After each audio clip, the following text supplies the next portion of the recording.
জাতীয় বিপ্লব ও সংহতি দিবস উপলক্ষে বরিশালে সমাবেশ ও র্যালি করেছে জেলা বিএনপি নেতাকর্মীরা।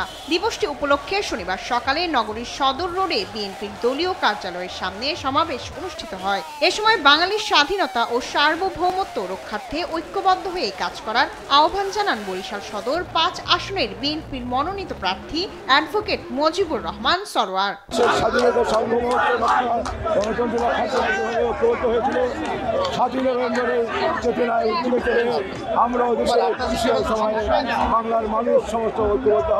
ঝালকাঠিতে জাতীয় বিপ্লব ও সংহতি দিবস উপলক্ষে বিএনপির বর্ণাঢ্য র্যালি ও আলোচনা সভা অনুষ্ঠিত হয়েছে।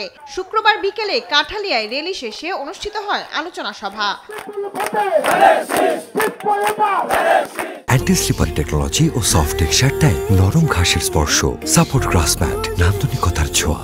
এদিকে শনিবার সকালে জাতীয় বিপ্লব ও সংহতি দিবস উপলক্ষে বগুড়ায় জেলা ছাত্রদলের আয়োজনে চিত্রাঙ্কন ও কবিতা আবৃত্তি প্রতিযোগিতা অনুষ্ঠিত হয়েছে। এই দিবসটা যেন আমাদের এই ক্ষুদে যে শিল্পীরা রয়েছে, প্রতিভাবান যে শিশুরা রয়েছে, আমরা চেষ্টা করছি শিশুদের সেই প্রতিভাকে বিকশিত করার সুযোগ আমরা তৈরি করে দিয়েছি। যে দিনে শহীদ প্রেসিডেন্ট জিয়াউর রহমানকে সিপাহী এবং জনতা ঐক্যবদ্ধভাবে বিপ্লবের মাধ্যমে এই রাষ্ট্রের মূল দায়িত্বে নিয়ে এসেছিল, সেই দিনকে স্মরণ করে আমরা আজকে বগুড়া জেলা ছাত্রদল চেষ্টা করেছি এই শিশুদেরকে নিয়ে আমরা এই আয়োজন করার। কুমিল্লার লাকসামের মুজাফরগঞ্জে আনসারিয়া কমপ্লেক্সে শনিবার দুপুরে আয়োজিত বিপ্লব ও সংহতি দিবস উপলক্ষে এক আলোচনা সভা অনুষ্ঠিত হয়েছে।